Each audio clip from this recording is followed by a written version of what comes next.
Hello बच्चों, मैं वीरेंद्र यादव आप सभी का TMI होम बेस्ड एजुकेशन में हार्दिक स्वागत करता हूं। तो बच्चों, आज हम आपका पाठ जो चल रहा है हम दुनिया बदल देंगे उसका दूसरा भाग समझेंगे। पहले भाग में हमने क्या देखा था, तो आइए थोड़ा सा हम पुनरावृत्तन कर लेते हैं। पहले भाग में हमने सबसे पहले नए शब्द जाने और उसके बाद मुहावरे जाने। उसके बाद हमने जाना कि जो हम दुनिया बदल देंगे पाठ है उसमें दो भाई बहन है जिसका नाम क्या है, ओजस और दीप्ति महापात्रा, जो कि क्या है युवा वैज्ञानिक सम्मान का अवार्ड लेने के लिए कहाँ जाते हैं, APJ अब्दुल कलाम जी के पास जाते हैं। जब वो वहां पहुंचते हैं तो उन्हें कुछ APJ अब्दुल कलाम जी से पूछना होता है। वो क्या पूछते हैं उनसे कि जैसे आप हमारे प्रेरणा स्रोत हैं वैसे APJ अब्दुल कलाम महापात्रा मतलब आपके भी कोई क्या होंगे, प्रेरणा स्रोत होंगे। तो वो क्या कहते हैं, वो हंसते हुए उन्हें कुछ कहते हैं, लेकिन क्या कहते हैं वो अब हम जानेंगे। जब मैं 5वीं में था तो उस समय मेरे शिक्षक शिव सुब्रमण्यम अय्यर से मुझे प्रेरणा मिली। अब APJ अब्दुल कलाम कह रहे हैं कि जब मैं 5वीं कक्षा में था, मतलब जब वो 5th क्लास में थे, तब उनके जो शिक्षक थे जो उन्हें पढ़ाते थे उनका नाम क्या था, शिव सुब्रमण्यम जी अय्यर से उन्हें प्रेरणा मिली थी। उस समय मेरी उम्र कुल 10 वर्ष थी। उस समय वो कितनी उम्र के थे, सिर्फ 10 साल के थे। वे हमें पढ़ा रहे थे कि पंछी कैसे उड़ते हैं। अब वो उन्हें क्या पढ़ा रहे थे, वो उन्हें पढ़ा रहे थे कि जो पक्षी हैं वो आसमान में किस तरह उड़ते हैं, किस तरह उड़ान भरते हैं। ब्लैक बोर्ड के पास जाकर उन्होंने चिड़िया का चित्र बनाया। उन्होंने क्या किया कि ब्लैक बोर्ड पे गए और उन्होंने एक चिड़िया का चित्र बनाया। उसकी दुम, नाक, चोंच, पैर, पंख की आकृति बनाने के उपरांत वे हमें बताने लगे कि चिड़िया उड़ती कैसे है। सीधी सी बात है, चिड़िया उड़ता हुआ उन्हें जब बनाना है तो उन्होंने सबसे पहले क्या बनाया, चिड़िया के जो दूसरे अंग होते हैं उन सभी को बनाया, जैसे कि उसकी दुम है, पूंछ है, नाक है, चोंच है, पैर है, पंख है, उसकी आकृति बनाई और उसके बाद वो उन्हें बताने लगे कि ये चिड़िया है वो किस तरह उड़ती है। वे हमें लगभग 45 मिनट तक समझाते रहे। अब उस समय क्या था, वो उन्हें लगभग 45 मिनट तक समझाते रहे। किसे, डॉक्टर APJ अब्दुल कलाम और उनके साथ जो उनके दोस्त थे, जो मतलब सहपाठी थे, उन्हें उनके जो शिक्षक थे उन्हें लगभग 45 मिनट तक समझाते रहे। आगे क्या होता है, फिर उन्होंने पूछा, अब उन्होंने क्या पूछा, कक्षा में कितने छात्रों को यह बात समझ आ गई। तो अब उन्होंने जब 45 मिनट तक बच्चों को समझाया कि चिड़िया किस तरह उड़ती है, तो उन्होंने पूछा कक्षा में कि आप लोगों में से कितने लोगों को ये बात समझ में आई कि चिड़िया किस तरह उड़ान भरती है, किस तरह उड़ती है। बहुत से बच्चों ने हाथ ऊपर उठाया, लेकिन उनमें से 30 बच्चे ऐसे थे जो समझ नहीं पाए। अब वो क्या कह रहे हैं कि 45 बच्चों में से सिर्फ कुछ बच्चों ने हाथ उठाया जिन्हें अच्छे से समझ में आ गया था कि चिड़िया किस तरह से उड़ती है, लेकिन बाकी के बच्चों को समझ में आया नहीं था। आगे क्या होता है, जो समझ नहीं पाए थे वो कितने थे, 30, मतलब 45 में से 30 बच्चे तो ऐसे थे जिनको कुछ समझ में आया नहीं था, उनका हाथ नहीं उठा। उसी समय घंटी बज गई। उन्होंने कहा जो बच्चे समझ नहीं पाए हैं वे बच्चे शाम को मेरे पास आए। अब उन्होंने क्या कहा, सुब्रमण्यम जो अय्यर थे उन्होंने कहा जिन बच्चों को समझ में नहीं आया है वो शाम को क्या करें, मेरे पास आए, मैं उन्हें बताऊंगा कि चिड़िया है वो किस तरह उड़ती है। उसमें से एक शायद APJ अब्दुल कलाम भी होंगे। आगे बढ़ते हैं। रामेश्वरम एक छोटा सा टापू है, तुम्हारे उड़ीसा की तरह बड़ा नहीं है। अभी क्या है, जो APJ अब्दुल कलाम उड़ीसा के वो कह रहे हैं हमें कि जो रामेश्वरम है जहां वो रहते थे वो क्या है, एक छोटा सा टापू है, तुम्हारे उड़ीसा की तरह बड़ा नहीं है। उड़ीसा में कौन रहता है, दीप्ति और ओजस दोनों उड़ीसा में रहते हैं और वो उनको जो APJ अब्दुल कलाम कह रहे हैं कि मैं रामेश्वरम में रहता था, रामेश्वरम इतना बड़ा टापू नहीं है, इतना बड़ा शहर जैसा नहीं है, और उड़ीसा तो बहुत बड़ा शहर है, लेकिन वातावरण लगभग ऐसा ही है। लेकिन वहां का जो वातावरण है वो कैसा है, एकदम उड़ीसा जैसा ही लगता है। चिड़िया समुद्र के पास उड़ती रहती हैं, तुम तो ये जानते होंगे। अब वो कह रही है बोले अक्सर वहां पे क्या होता है, हम सभी जानते हैं कि जहाँ समुद्र होता है वहां पे अक्सर क्या होता है, चिड़िया उड़ती रहती ही हैं। तो वो कहती है कि आप तो जानते ही होंगे कि समुद्र के पास में हमेशा क्या होता है, चिड़िया है वो सभी उड़ती रहती हैं। जी, और हमारा घर भी समुद्र के पास है। ओजस ने उत्तर दिया। जैसे ही क्या बोलते हैं एपीजे अब्दुल कलाम ने कहा कि मैं रामेश्वरम में रहता हूँ और वह एक छोटा सा टापू है और वो एक उड़ीसा की तरह ज्यादा बड़ा नहीं है, लेकिन जो जहाँ पे हमको बुलाया गया था वो क्या था, एक समुद्री किनारा था। यहाँ पे क्या है, हमेशा जो चिड़िया है पक्षी है वो उड़ते रहते हैं। तो इतने में ओजस कहता है, बोले हाँ हाँ जी, हमारा घर भी वो क्या है, समुद्र के ही पास है। इस तरीके से ओजस उनको उत्तर देता है। वहां भी तो चिड़िया होती होंगी, महामहिम ने पूछा। महामहिम जो है एपीजे अब्दुल कलाम वो पूछते हैं, बोले वहां भी तो चिड़िया होती होंगी ना, वहां भी चिड़िया होंगी जी, हम हर वक्त उन्हें देखते रहते हैं। दीप्ति ने बताया। इतने में दीप्ति जो ओजस की बहन है वो कहती है, बोले हाँ जी महामहिम, वहां पे भी चिड़िया वगैरह आती उड़ती रहती हैं। तो शिक्षक ने एक चिड़िया की ओर इशारा कर हमें दिखाते हुए कहा। अब क्या हो रहा है, जो एपीजे अब्दुल कलाम है उनके जो शिक्षक हैं सुब्रमण्यम अय्यर, वो क्या करते हैं, उन्हें एक चिड़िया दिखाते हैं और इशारे में कुछ बताने का कोशिश कर रहे हैं। क्या कहते हैं, देखो पंखों पर ध्यान दो। आप देखो ये चिड़िया किस तरह उड़ रही है, उसके पंखों पर ध्यान दो। पंख फड़फड़ा रहे हैं, अब दो मुट्ठी पंख हिले और दिशा बदल गई।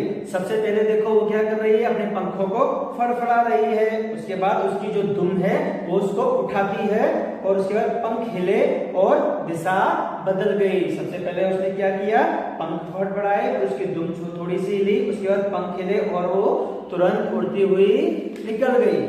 आगे क्या होता है, पेज नंबर 90 पे चलते हैं।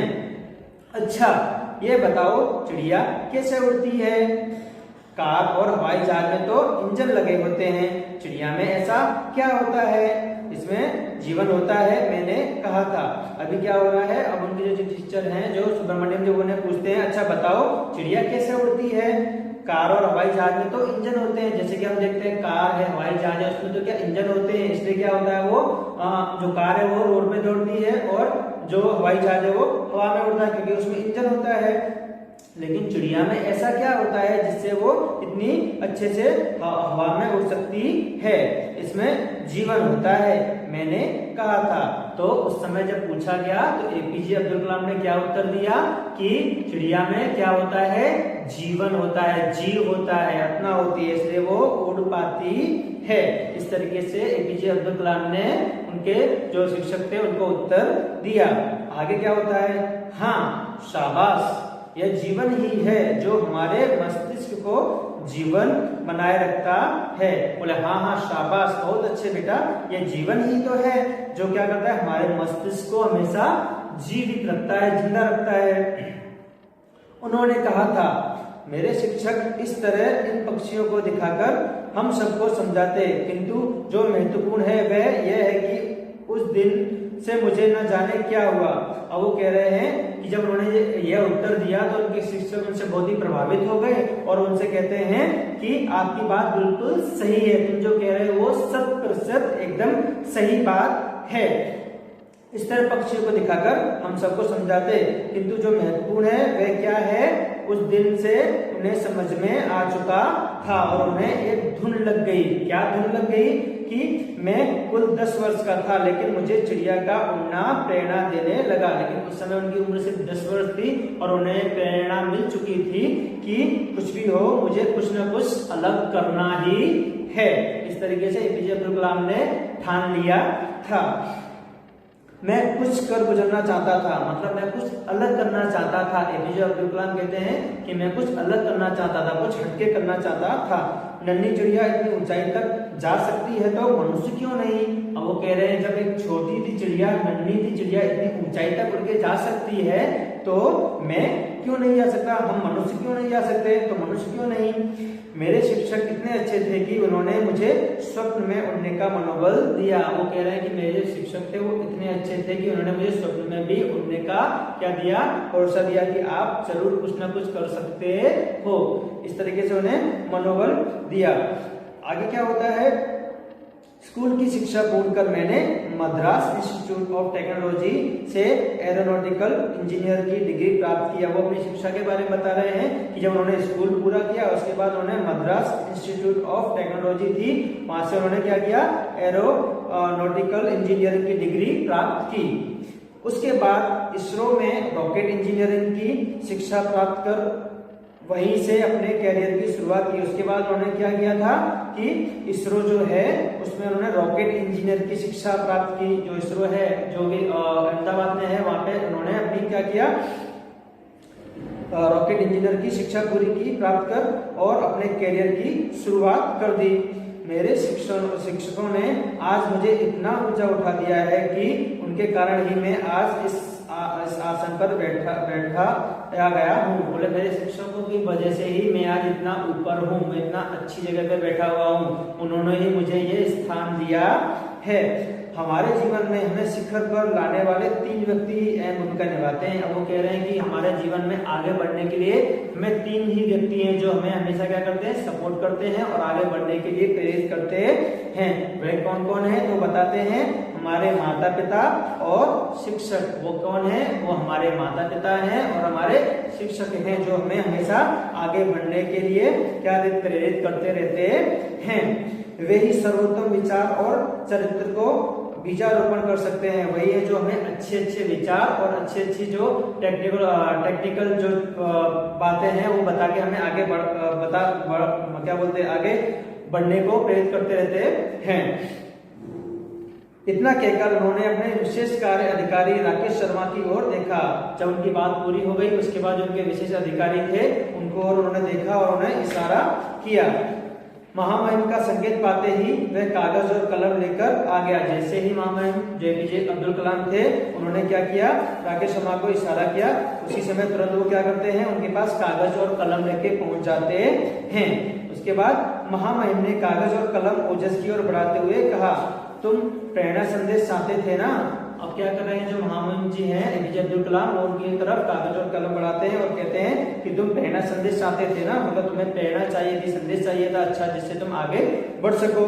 तो वो कहते हैं जी हाँ। ओजस ने प्रसन्न होते हुए कहा, ओजस खुश होता है और उनसे कहता है, बोले हाँ महामहिम मुझे आपकी जो प्रेरणा संदेश है वो चाहिए। तो वो क्या लिखते हैं, विद्या देती नई कल्पना, कल्पना लाती नए विचार, नए विचारों से मिले ज्ञान, ज्ञान बनाए आपको महान। अब उन्होंने क्या लिख के दिया है कि विद्या देती नई कल्पना, जो विद्या है वो हमें नई कल्पना देती है, आगे बढ़ने के लिए हमेशा प्रेरित करती है, नए विचार देती है, नया ज्ञान देती है। कल्पना लाती नए विचार, जो हमारी कल्पना सोचने की शक्ति है वो हमेशा क्या करती है, हमारे विचारों को खोलती है और आगे बढ़ने के लिए प्रेरित करती है। नए विचारों से मिले ज्ञान, जब हम नए विचार रखेंगे तो हमें और ज्यादा ज्ञान मिलेगा और ज्ञान बढ़ता जाएगा। ज्ञान बनाए आपको महान, और वही ज्ञान जो है वो आपको क्या करेगा, महान बनाएगा, आगे बढ़ाएगा। और लास्ट में अपनी साइन कर देते हैं अब्दुल कलाम।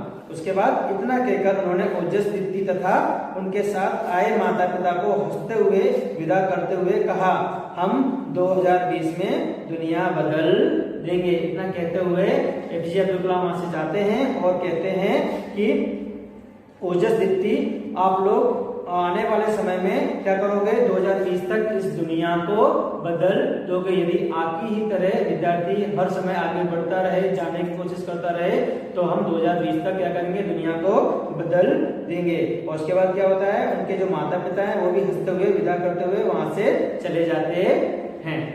तो बच्चों यहाँ पे हमने ये पार्ट पूरा कर दिया है। यदि आपको कहीं कुछ समझ में ना आया हो तो आप मुझे कमेंट बॉक्स में पूछ सकते हैं।